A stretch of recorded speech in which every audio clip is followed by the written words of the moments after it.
warahmatullahi wabarakatuh. Hello, my name is Eric Hansusilo and my friends Petrus Marcelino Tupan. Today we will talk about salt smoking be allowed on campus. Yes, I host. Good morning, everyone. Welcome to today's discussion. Our topic is salt smoking be allowed on campus. This issue has become an important topic in many universities because it involves personal right, public health, and the learning environment. Today, we will discuss different perspectives on this issue. Our guest speaker will explain the arguments both for and against smoking on campus and discuss its impact on student and academic life. Thank you for joining us to begin. What is your general opinion about this topic? Thank you for inviting me. In my opinion, smoking should generally not be allowed on campus because universities should provide a healthy, safe, and productive environment for learning. Students, lecturers, and staff spend many hours on campus every day. Therefore, the campus has a responsibility to protect everyone from the harmful effect of cigarette smoke.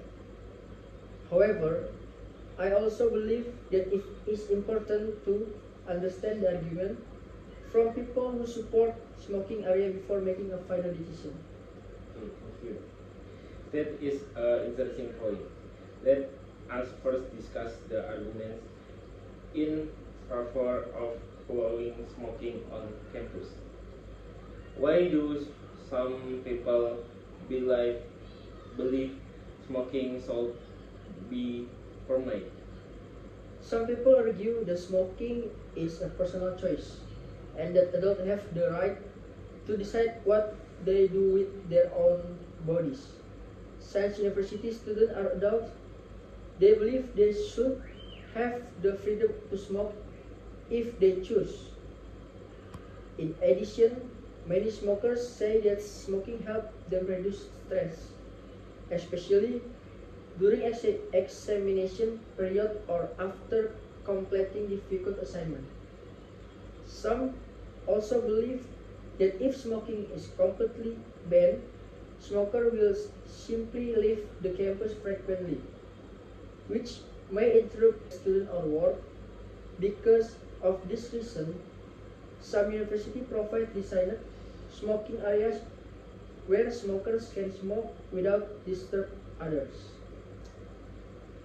Do you think that smoking areas are uh, smoking areas are a reasonable solution? Yes, they can be a practical compromise. A design smoking area recognizes the right of smoker while also protecting non-smoker from secondhand smoke. These are should be located away from classroom, libraries, cafeterias, and other crowded places. In this way, the university can balance individual freedom with public health. However, the effectiveness of this policy depends on whether smokers follow the rules and whether the university enforce them consistently. Now let us discuss the opposite perspective. Why do many people believe smoking should not be allowed on campus? There are several strong reasons. First, smoking has been proven to damage health. It increases the risk of lung disease, heart disease, and several types of cancer. More importantly, secondhand smoke also affects people who do not smoke. Students and staff should not be exposed to these health risks while studying or working. Second, smoking can negatively affect the academic environment. Cigarette smoke creates an unpleasant atmosphere, distracts students during lecture, and reduce comfort in public space. A university should be a place where everyone feels safe and comfortable. If smoking is common on campus, some students may avoid certain areas because they dislike cigarette smoke. Third, allowing smoking may influence other students, especially new students, to start smoking. When smoking is seen a normal activity on campus, it may encourage unhealthy behavior. Universities should promote healthy lifestyle rather than habit that may harm students in the long term. Okay. Besides the health concerns, are there any environmental impact related to smoking on campus? Yes, there are. Cigarette butts are of the most common form of filter. Many smokers throw cigarette filter on the ground instead of using trash bin.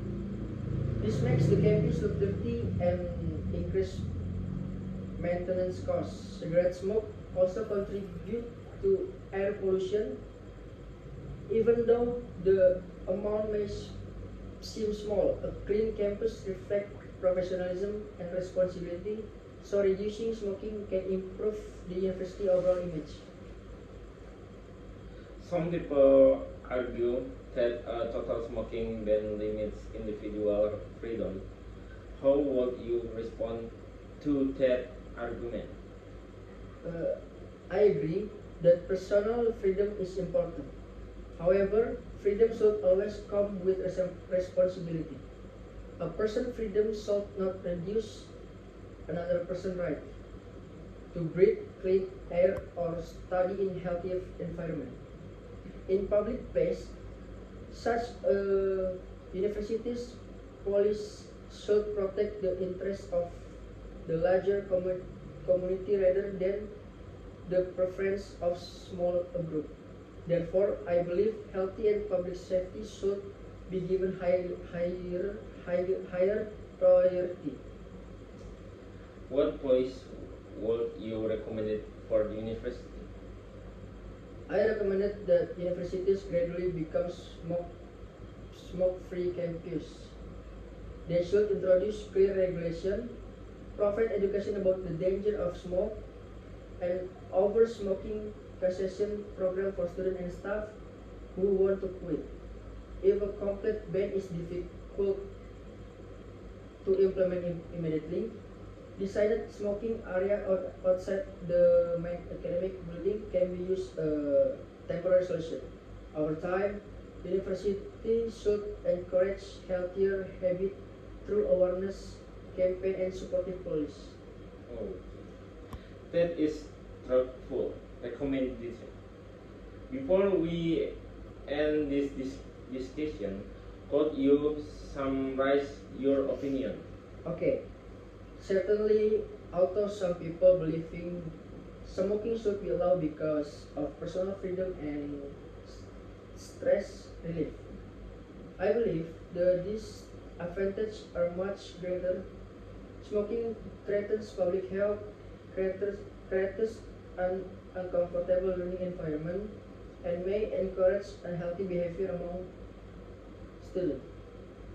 The university should prioritize the well-being of their academic communities by limiting or prohibiting smoking on campus while providing support for those who wish to stop smoking.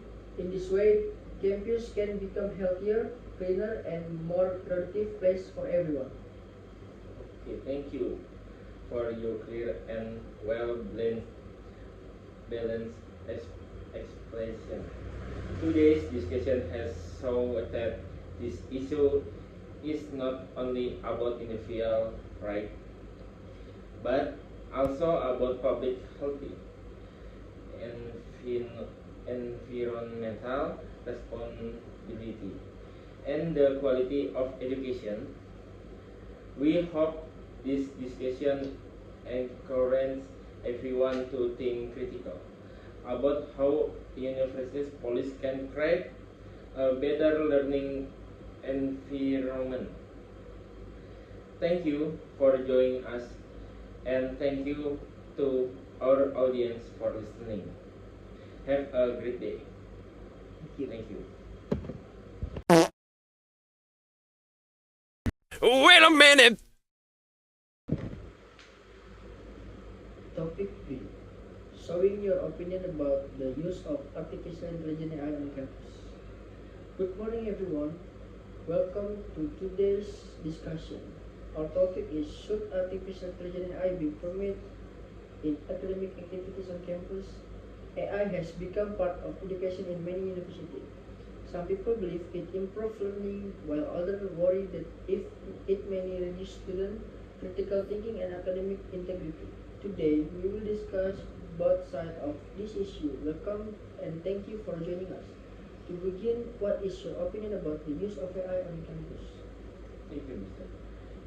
In my opinion, AI should be permitted on campus, but it should be used responsibly, and actually AI is powerful learning tool that can help students understand difficult concepts, improve reading, and increase learning intensity. However, it should support learning rather than replace students' own thinking and effort. And what evidence support the idea that AI has benefit in education? Several academic students support this view. According to the book Artificial Intelligence in Education by Whitey Holmes, Maya Bailey, and Carlos Fadel, AI can provide personalized learning experience by adapting to students' different learning needs. Research also shows that AI tools can give immediate feedback, helping students identify mistakes and improve their understanding more quickly. This allows students to spend more time developing higher order thinking skill instead of only focus on routine tasks. And those are interesting advantages. However, many lecturers are concerned about the misuse of AI. What are the main disadvantages? The biggest concrete is academic integrity. Student many rely too much on AI to complete assessment without fully understanding the material. According to research published by UNESCO, in its guidance of developing AI in education, universities should ensure that AI support learning rather than encoding parameters or reducing independent thinking. If students simply copy AI generated elsewhere, they may not develop the analytic, the problem-solving skill expected in higher education. Okay. Some people also argue that AI could reduce creativity. Do you agree? To some extent, yes, students depend entirely on AI. They may become less creative because they stop generating their own ideas. However, if AI is used a brainstorming tool inside of a related meant for original work, it can actually increase creativity. The outcome depend on how students and lecturers use the technology. Okay, and what policies should university implement regarding AI? Universities should develop clear guidelines for AI use. Students should be allowed to use AI for learning, research, support, grammar checking, or idea generation, but they should always acknowledge its UN required. Lecturers should also resident assessment to focus more on critical thinking, discuss presentation, and problem solving rather than simple information record. In education, universities should educate students about ethical AI use and academic honesty. Finally, could you summarize your opinion? Generally, AI should not be banned because it offers many education benefits supported by academic research.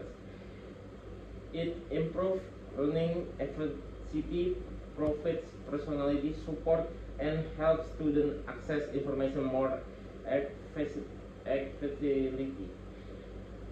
However, universities must establish ethical guidelines to prevent plagiarism and over-dependence on AI. When used responsibly, AI can become an effective learning partner instead of replacing human intelligence. Okay, thank you for your thoughtful explanation. And today's discussion saw that AI is neither completely good nor completely bad. Its impact depends on how responsibility it used by students, lecturers, and university. With proper regulation and ethical awareness, AI can become a valuable tool for improving higher education. And thank you for joining us today. Thank you. Thank you.